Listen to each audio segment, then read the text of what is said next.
it's no joke. You gotta be kidding. With that, I will hand it off to the rest of our distinguished panel. Thank you. I'm Barbara McIlvaine Smith, and I represent West Goshen, East Goshen, Westchester Borough, and the two southern precincts of East Bradford. So right off the bat, even though my district is very compact and pretty contiguous, there's a problem always in my office to decide whose constituent has called when they live in East Bradford. Many of them aren't sure if they belong to Chris Ross, who is borders and has the northern precincts in East Bradford, or if they're ours, so we have to look it up. And I brought with me a map from the Pennsylvania House, and it shows all of the districts across the state of Pennsylvania as they exist today. And you can see that there are some that are very long and skinny that look like long worms. There are others that look like some giant took a big bite out of the center of them. And I was fortunate enough to go to Philadelphia to the hearing that was held by the state government committee. There are 3 bills before the House at this point, and it's Representative Dalen Leach, Tom Tancredi, and Representative Curry. The Leach bill was discussed in full. He was there to make a presentation, as you saw. That was where Ann Crowley got her maps. And also a man was there, another colleague of mine, Representative Steve Samuelson.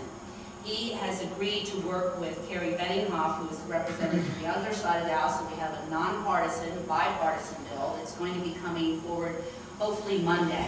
And that will be the sort of culmination of what the League of Women Voters and Common Cause of Pennsylvania are looking for in a bill. Tom Tancredi's bill was pretty close, so was Dalen Leach's. Unfortunately, I don't know Representative Curry's too well. His was introduced not that long ago. But as Charlotte and Susan have pointed out, we don't have very much time.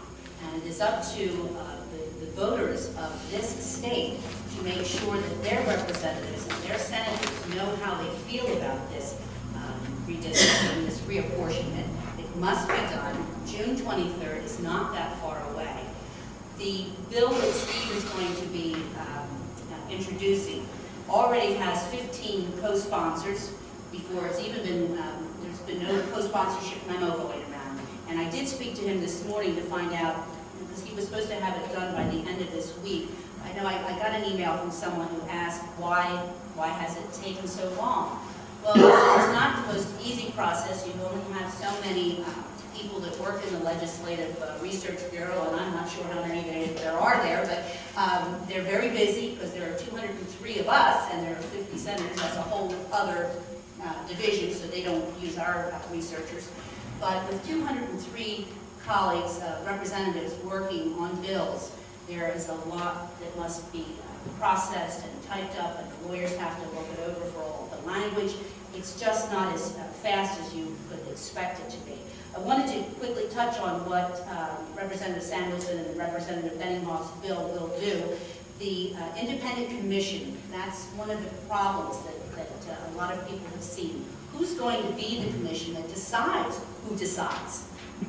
So the League and Common Cause have asked that it be the Legislative Reference Bureau. It is a bipartisan group of lawyers. They have been in existence since 1923, and the director of that bureau is appointed each session, each term. So every 2 years, a director is appointed by the state legislature. The other thing that we're looking for in the Samuelson-Benninghoff bill is transparency. The first bill will be called,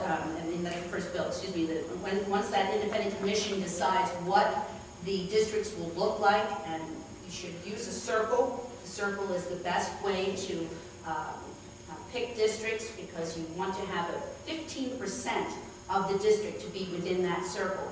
Those long, skinny things that look like big, long worms or snakes wouldn't exist if you have that rule, because 15% of the district would not be in that circle.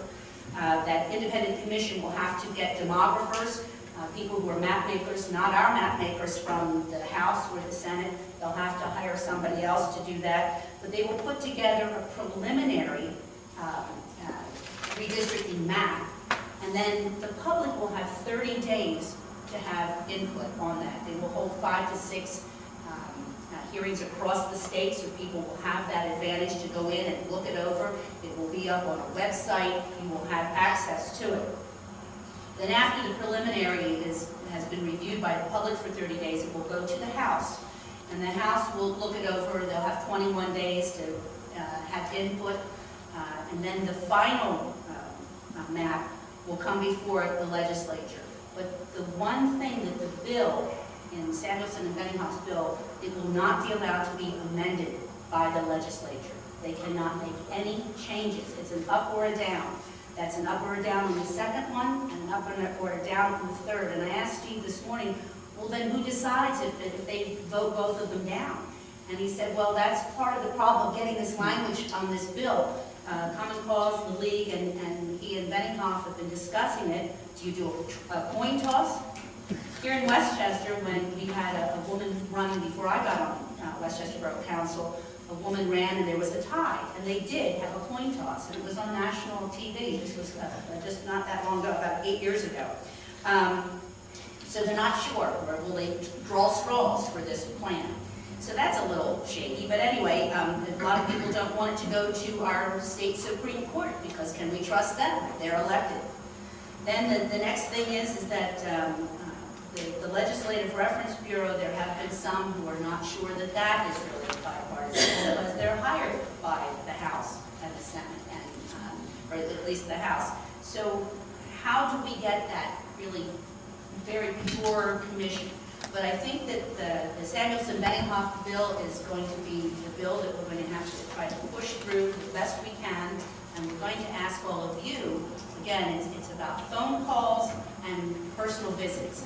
Emails do not work. I can tell you that the other day when I was out and visiting, doing some school visit, I suddenly got all these buzzes on my BlackBerry, and I thought it was very important because it kept buzzing, and it was some children's organization from across the state. They had them sent in emails, and I'm sure you all got them too, but they weren't just emails to the representatives, it was to every person that was on that committee, every person who had anything to do with this issue. So I must have gotten, I think there were 200 of them, and I have to sit there and take the time to do that, because once I've gotten one, I now know what the issue is, and they all started out the same line, so they're all from the same website.